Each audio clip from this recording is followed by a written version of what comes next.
Olá a todos, eu sou o Pedro Rummel e hoje estamos começando um novo quadro no Capital Político, Frentes em Movimento. Eu estou aqui com meu sócio, Gustavo, que irá explicar um pouco mais sobre os trabalhos da Frente Parlamentar. Isso mesmo, pessoal. Bom dia. Eu acho que a ideia aqui hoje é a gente começar esse quadro explicando um pouco o papel das frentes, né, Pedro? Como é que elas funcionam, como é que são criadas, quais são os objetivos e se realmente elas impactam aí nos trabalhos do parlamento e, em consequência, da sociedade. Então, a gente começa explicando um pouco o que são as frentes parlamentares e aí, ao longo do tempo, a gente vai trazendo cases e notícias para poder explicar e a gente entender melhor esse cenário de frentes parlamentares no Congresso. Então, vou começar aqui explicando o que é uma frente parlamentar. Frente parlamentar é um bloco suprapartidário de parlamentares, Câmara e Senado, senadores e deputados, que se congregam ali em torno de um tema.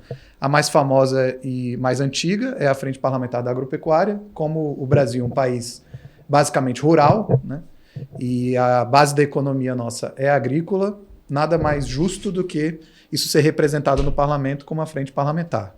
Como o nosso sistema, Pedro, é pluripartidário, isso favorece a questão da criação e da estruturação e do fortalecimento das frentes. Por quê? Como a gente tem muitos partidos, fica difícil dentro de um partido só você ter uma identidade de um tema. Então, partidos como o MDB, por exemplo, tem deputados de todas as vertentes, esquerda, direita, centro. E você conseguir, dentro de um partido desse, focar num tema, é muito difícil porque as divergências são muito grandes. Então, as frentes ganham espaço, né, nesse modelo suprapartidário brasileiro em torno dos temas. A gente consegue congregar parlamentares de diversos partidos que se identificam com aquele tema dentro de uma frente parlamentar. E aí eu queria um pouco aí conversar com vocês sobre qual é a sua visão desse funcionamento das frentes com os partidos, principalmente. Eu acho que as frentes parlamentares hoje elas estão cumprindo um papel ainda mais importante, né, do que a gente pode dizer no início da FPA, que foi a principal e a primeira frente a organizar esse sistema de participação da sociedade na construção de políticas públicas com uma bancada de parlamentares de múltiplos partidos, né? Hoje a gente vê que, de fato, o Congresso está mais empoderado, ele tem o controle maior das discussões que o Brasil enfrenta junto com a sociedade, né, dentro do Congresso, e você ter as frentes organizadas para trazer os temas, as pautas, as matérias de interesse da sociedade para discussão são importantes, né? Porque a gente sabe que os partidos hoje, os parlamentares, os gabinetes, eles ainda não têm a estrutura suficiente para construir, né, as políticas públicas necessárias para o Brasil.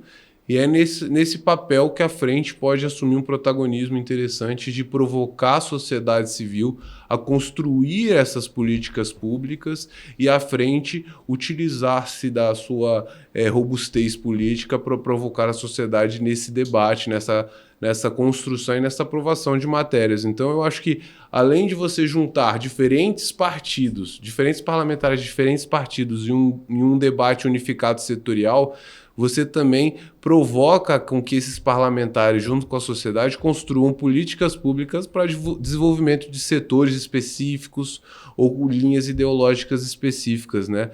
Hoje a gente tem diversas frentes parlamentares em atuação no Congresso. Eu acho que o objetivo desse bloco é trazer um pouco mais do trabalho e do dia a dia delas dentro do Congresso e a gente conseguir mostrar como que o dia a dia delas influenciam o debate político dentro do Congresso, né? Como que elas estão sempre antenadas nos principais temas e movimentando as discussões que o Congresso vem fazendo dentro dos seus plenários. Uma coisa importante que você falou, e aí depois eu queria até escutar você mais sobre isso, e aí eu lembrei, muitas vezes, por exemplo, para um partido político que tem um corpo técnico, eles têm pessoas que estão ali estudando as políticas públicas, estudando as matérias para poder oferecer aos parlamentares o subsídio para o trabalho deles, né? Então, se a gente observar e fazer um paralelo com as frentes, é muito mais fácil você, dentro de uma frente temática, como a agropecuária, como a de comércio e serviço, você ter pessoas especializadas naqueles temas do que dentro de um partido, né? Você imagina, um partido como o MDB, que tem que tratar de assuntos do Brasil de A a Z, ter uma pessoa, um grupo de pessoas ali especializadas no agro, às vezes fica caro, às vezes fica generalista, não fica tão especializado quanto dentro de uma frente onde a sociedade civil muitas vezes oferece pessoas especializadas para fazer esse subsídio ali para os parlamentares. Né? Com certeza. Inclusive, a gente vê pela própria dinâmica de discussões dentro do Congresso, né? Os partidos, os parlamentares, eles votam temas diversos, plurais dentro do plenário, e as lideranças dos partidos têm que se debruçar sobre temas plurais, né? Então, de fato, não há um tempo hábil de construção dessas políticas públicas. Então, acho que as frentes elas têm cumprido bem esse papel.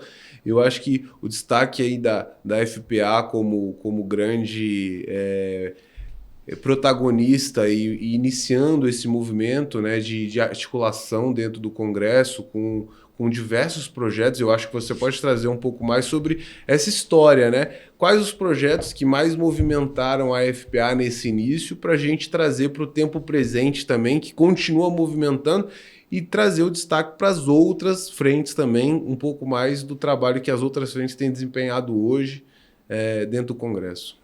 Acho que um dos principais projetos da frente, eu acho que foi quando ela ganhou mais força, você vai lembrar disso, foi o Código Florestal, né? E o Código Florestal, acho que para quem não sabe, foi a primeira grande lei que foi aprovada no Congresso pós-constituinte de 88, que foi proposta pelo Parlamento e não pelo Executivo. É um grande marco aí de fortalecimento de uma tese que a gente também tem aqui na empresa, que é de fortalecimento do Legislativo. Eu posso citar essas. Ela sempre trabalhou com grandes bandeiras e no vácuo dessas grandes bandeiras ela foi tratando ali dos projetos mais no varejo. Mas uma coisa legal, Pedro, que eu acho que vale a pena a gente comentar com todo mundo, é como as frentes são criadas, né? Então, as frentes são criadas aí com a assinatura dos parlamentares, tem que ter 1/3 da Câmara, principalmente do Senado, para você poder criar uma frente parlamentar. Ela pode ser específica da Câmara ou mista. A maioria delas são mistas, então você faz assinaturas aí dos parlamentares, dos deputados e assinaturas dos senadores. E fato interessante, Pedro, antigamente a gente pegava essa assinatura física, era uma assinatura num papel, numa ficha de filiação que a gente chamava. Então, todo início de legislatura a gente ia lá com o time, se tratando de frente agropecuária, tá? A gente ia com o time lá para o Congresso e coletava assinaturas de todo mundo. E tem um fato interessante. Uma vez eu abordei um deputado para ele assinar e do lado assim tinha a família dele que estava ali acompanhando ele no primeiro dia de posse ali da legislatura que ele estava começando. Eu nem lembro o nome do deputado, era um deputado novo e era o primeiro mandato dele. E aí eu chamei ele de senhor. O senhor podia aqui se filiar à FPA? E a família dele riu, porque foi a primeira vez que alguém chamou ele de senhor na vida. E ele era muito novo, né? Um dos deputados mais novos ali da Câmara naquela época. E hoje isso mudou, né? A Câmara foi se aperfeiçoando e hoje a assinatura é toda digital. Então, existe um aplicativo, para quem não conhece, que é o Infoleg, que tem no celular dos deputados. E aí você chega com o QR Code, que é o requerimento de criação daquela frente, e o parlamentar lê aquele QR Code ali e assina na hora. Então mudou muito a dinâmica da criação das frentes, ficou mais ágil aí. Uma coisa não mudou, né? A adesão dos parlamentares tem que ser espontânea, né? Então eles têm que entrar no QR Code ou antes assinar um documento, mas ele tem que aderir e agora também participar dos encontros e das reuniões, né? Eu acho que vale aqui, Gustavo, a gente trazer um pouco mais do presente e trazer um pouco das principais frentes que a gente hoje, de alguma forma, acompanha direta e indiretamente, né? O trabalho que a gente acompanha delas, fazer uma listagem delas também e trazer um pouco da repercussão dos assuntos que eles vêm discutindo hoje, né? Que o que não falta é tema para discussão, problema para resolver, incêndio para apagar, né? Então acho que vale a gente trazer esse momento também agora. As mais atuantes, como a gente já comentou aqui, a da agropecuária. E aí, pessoal, é importante, eu acho que ao longo desse quadro, a gente vai pincelando aí essas questões mais organizacionais das frentes, né?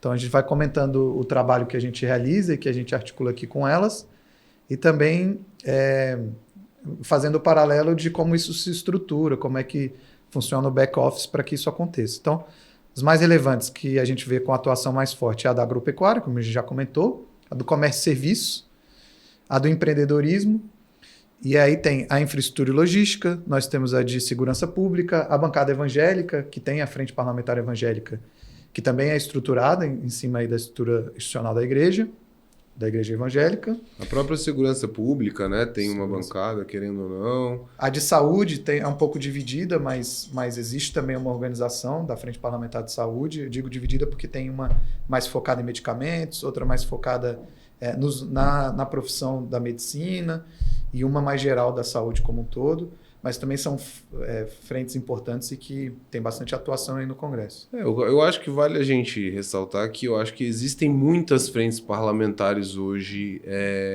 registradas na Câmara e no Senado, né? Podendo ser mistas ou simplesmente em uma das casas, mas é bom a gente destacar as que são de fato, né, operacionais, atuantes, organizadas, estruturadas, que têm uma agenda, porque o trabalho da frente não é só ter um título, né, ou ter um nome, mas ter uma rotina, e é isso que o Gustavo estava trazendo aqui para a gente, que é desmistificar um pouco mais sobre essa rotina da frente, esse trabalho operacional dos parlamentares, das assessorias, desse envolvimento com a sociedade civil como um todo, né? Eu acho que é interessante a gente mais à frente ir aperfeiçoando um pouco mais sobre isso. Aí, Pedro, eu queria conversar com você um pouco, até para você dar uns insights aí, de como está o trabalho da Frente Parlamentar do Comércio e Serviço. O que tem acontecido nos almoços de relevante? Qual é o principal tema? Bom, eu acho que a frente ela está passando por um processo agora de finalizar, né, estruturar uma agenda legislativa que vai ser apresentada aí no mês de julho ao presidente Hugo, ao presidente Davi. Mas ao processo que ela está desenvolvendo essa agenda, a gente vem trabalhando em alguns temas relevantes para o país, relevantes principalmente para a atividade de comércio e serviço, que quando a gente fala é a atividade mais do dia a dia da população, né? De atendimento direto, varejo, comércio e serviços em geral. Um tema quente que a gente vem trabalhando, inclusive estivemos em reunião com o ministro recentemente, foi a questão da portaria dos trabalhos aos feriados, né? Que a portaria publicada pelo Ministério restringiu as atividades consideradas essenciais que podem funcionar em feriados sem a necessidade de acordo coletivo. Né? Então, mas aí dá um exemplo de alguma atividade dessa. Que tá sendo... Por exemplo, a atividade de supermercado. Né? A supermercado ela tem a necessidade de fazer um acordo coletivo para funcionar nos feriados. E aí você considerar que a atividade de supermercado não é uma atividade essencial para a população, eu acho que é um pouco lógico, né? Não cabe a mim julgar, mas eu acho que cabe à sociedade entender assim, mas a gente vê que de fato é uma atividade que está presente no dia a dia das pessoas e que é muito essencial, né? Assim como, por exemplo, farmácias também são, né? E querendo ou não, bares e restaurantes, quando a gente fala de ser um dos principais dias de atividade deles, né? Então é muito complicado você avaliar e falar o que é essencial, o que não é, o que pode abrir sem autorização sindical nos feriados, né? Eu acho que essa é uma discussão que os parlamentares estão tendo junto com o Ministério e vão discutindo por meio de mudanças na portaria ou por aprovação de um PDL, que aí o PDL sim sustaria a portaria em vigor, ou uma regulamentação em definitivo em legislação federal, né? Que também, querendo ou não, sempre é uma solução, né? A gente vive num país positivista que precisa dessas definições em lei. Então, na prática, a frente está trabalhando para que a cerveja e a picanha no bar e no restaurante do final de semana não fique mais cara. Nos feriados possam ser comercializados sem a necessidade de acordos ou autorização prévia do sindicato. Basicamente é isso aí. Então é isso, acho que... É um dos temas que a gente vem trabalhando. Aí tem assim, temas mais burocráticos, né? Mas que a gente vai vendo aos poucos a diferença que isso faz no custo operacional das empresas. Eu vou dar um exemplo assim, que eu acho que ninguém está falando muito sobre isso, mas o impacto é significativo no dia a dia das empresas. A Receita Federal está querendo estabelecer o CNPJ alfanumérico, por exemplo. Ou seja, colocar no CNPJ, como se fosse o CPF das empresas, números e letras, né? Uma mudança simples, a gente pensa. Mas além da mudança de software, ou seja, todas as empresas vão ter que pagar a empresa de software para desenvolver um novo sistema, você também tem a mudança do hardware, ou seja, do equipamento utilizado para processar aquelas informações. Num ponto de venda, por exemplo, num posto de gasolina, onde você vai colocar o seu CNPJ na nota, está abastecendo um caminhão, ou um táxi, ou um Uber, por exemplo, vai botar esse seu CNPJ. O cara, geralmente, o atendente tem uma maquininha só com números. Ele vai ter que mudar essa maquininha para conter números e letras, por exemplo. Então, qual a ele vai justificativa da Receita para fazer isso? A justificativa da Receita é que os números, a combinação de números atuais estão se acabando, estão abrindo muitos CNPJs. Mas a solução que a gente está propondo para ele é botar mais um número, tanto no número principal quanto no número de filial. Colocando mais um número, a estimativa é mais de 1 bilhão de combinações. Então você fala assim, o problema está resolvido sem ter a necessidade de aumentar tanto o custo das empresas no dia a dia. E a gente sabe que aumentar o custo da empresa do dia a dia é, querendo ou não, aumentar o custo para o consumidor final. E é isso que a gente tem que deixar claro. Então são coisas que a gente vem trabalhando, assim, mudanças pontuais, mudanças silenciosas que o Executivo propôs, que estão propondo, e que o Congresso, que os parlamentares membros da frente vem trabalhando para, de alguma forma, fazer com que o dia a dia do comércio, do serviço e da população fique melhor, mais barato, mais eficiente. Né? Achei muito importante acho que essa discussão. É uma pauta relevante. E aí, como é que se estrutura durante a semana, né, Pedro? Aí você me corrige se eu estiver falando besteira. Mas, semanalmente, esses assuntos eles são elaborados pareceres técnicos, notas técnicas, infográficos, e a Frente Parlamentar realiza um almoço com os parlamentares membros aqui em Brasília, e esses dados são apresentados. A gente traz especialistas para falarem para os parlamentares, para explicarem os impactos, e esses especialistas são indicados pelas entidades, as associações que representam os setores, a exemplo, por exemplo, da Brasel, que é uma associação de bares e restaurantes nacional, e que está sendo impactada, e muitas vezes ela oferece ali um especialista, um advogado ou um técnico para explicar aquele impacto não só para a associação, mas também para os consumidores, os frequentadores de bares e restaurantes, o quanto daquilo ela vai ter que repassar para o custo final do produto que ela oferece, seja a cerveja, seja a carne, seja a refeição ali que está sendo consumida no bar e no restaurante. Eu acho que você traz um ponto importante da gente deixar claro, é que a interação entre a sociedade civil organizada e as frentes parlamentares tem que ser constantes para que o trabalho seja efetivo e para que os problemas reais sejam atacados, né? Perfeito. E que a gente consiga entender, levantar dados, construir argumentos reais, né? E aí isso é uma parte importante do modelo de cooperação entre as frentes e essas entidades, né? A gente estava falando da FCS, que ela tem uma parceria operacional e institucional com a UNEX, que é a União Nacional das Entidades de Comércio e Serviço, que congrega várias entidades setoriais específicas. Na FPA tem a parceria junto com o IPA, né? Que eu acho que é importante, e essas outras frentes todas, a maioria, né? Não vou afirmar todas, mas a maioria sempre tem uma parceria com alguns institutos sem fins lucrativos que possa fazer essa coleta de informações e construir as políticas públicas que a gente conversou aqui, né? Acho que isso é importante a gente ressaltar, Pedro, porque é o seguinte, sempre por trás de um trabalho organizado tem quem banca esse trabalho. Para a gente ser bem transparente, quem banca geralmente é um instituto sem fins lucrativos, e esse instituto é formado, no caso, por exemplo, do IPA, que é o Instituto Pensar Agropecuária, por associações também sem fins lucrativos, que dá ali o caráter plural e geral da defesa daquele interesse. Não é o interesse de uma empresa ou de uma pessoa específica, até porque os estatutos desses institutos, a maioria deles, proíbe a participação de empresas ou de pessoas físicas, justamente para ter esse caráter coletivo da defesa do interesse. Então, quando o Instituto defende esse interesse, ele está defendendo o interesse geral e, consequentemente, o interesse da sociedade, a exemplo do IPA, lá, que é o Instituto Pensar Agropecuária, que dá o suporte para técnico e operacional para a FPA, que tem hoje 59 associações do setor agropecuário. Então, praticamente o setor agropecuário inteiro está representado ali. Produtores, indústria, a indústria de insumos, os produtores de soja, de milho, a parte de insumos está toda representada ali, a parte de logística e infraestrutura, depois a gente pode falar um pouco mais sobre a frente de infraestrutura e logística, que é uma frente importante também do Congresso.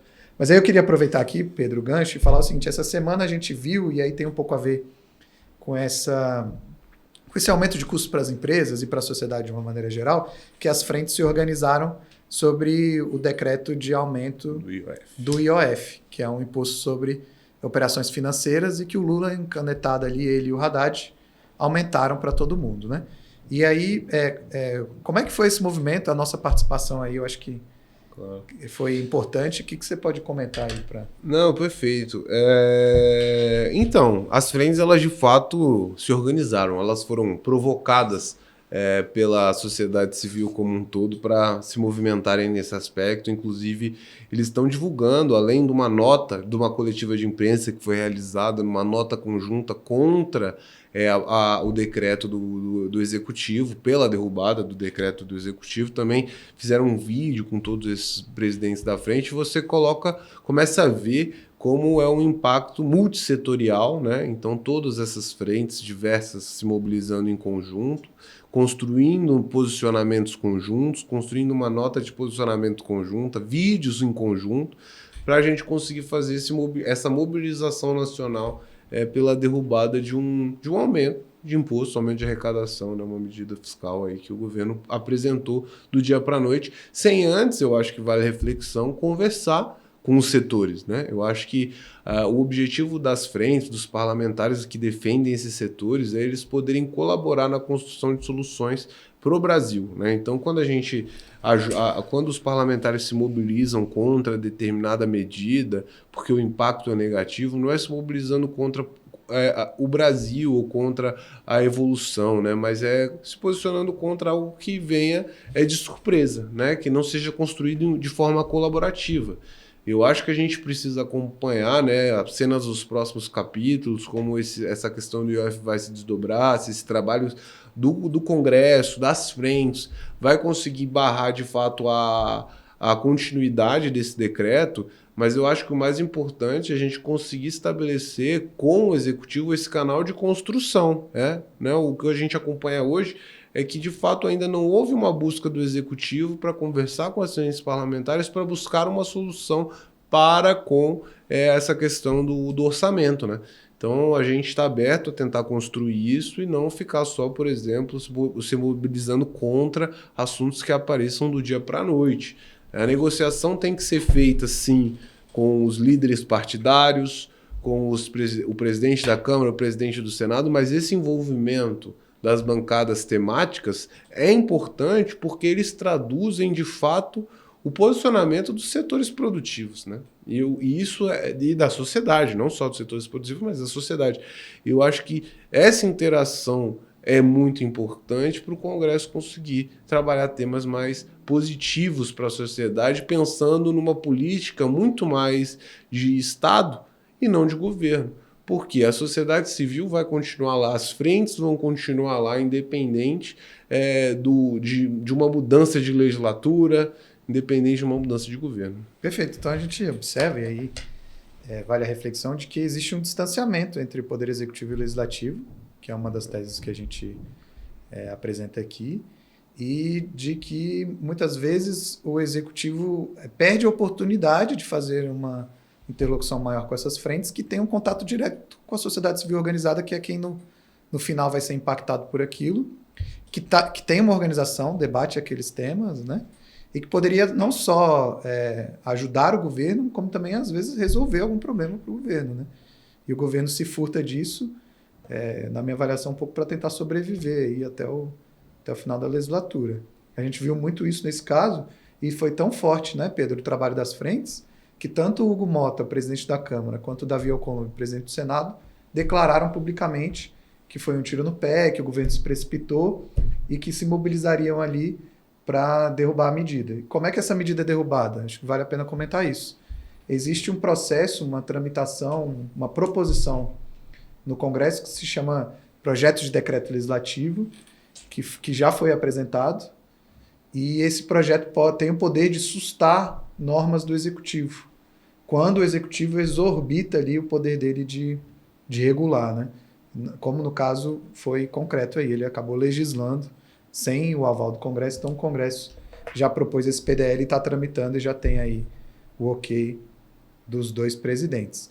Outra coisa que eu acho que vale a pena comentar é que existem também no Congresso, e aí fazem parte dessa coalizão de frentes que são muitas vezes temáticas, tratam um tema específico, a exemplo da Frente Parlamentar do Biodiesel, que também trabalhamos aqui na consultoria, e que tem uma pauta muito mais focada para o setor de combustíveis e biocombustíveis, e um trabalho muito efetivo aí no Congresso. Essa semana, e nos últimos meses aí, ela tem trabalhado, por exemplo, para regular o aumento do teor da mistura do biodiesel no diesel.